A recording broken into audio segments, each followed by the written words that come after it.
Hey guys, welcome to Tech Brew. So today I'm going to show you guys who can really easily remux recordings in OBS. So to do so, what you want to do is you want to go ahead and open OBS, and basically once you're into OBS, you want to click on remux recordings.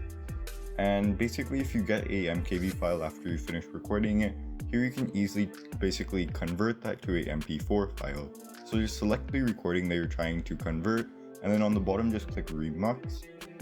And once you click that, in my case I've already attempted this, but it'll just tell you it does this really quickly. Once it's done, you can just click OK, and you should be able to find that MP4 file wherever you told it to export. And at that point it's basically done, and that's all it takes. So thank you guys for watching today's video.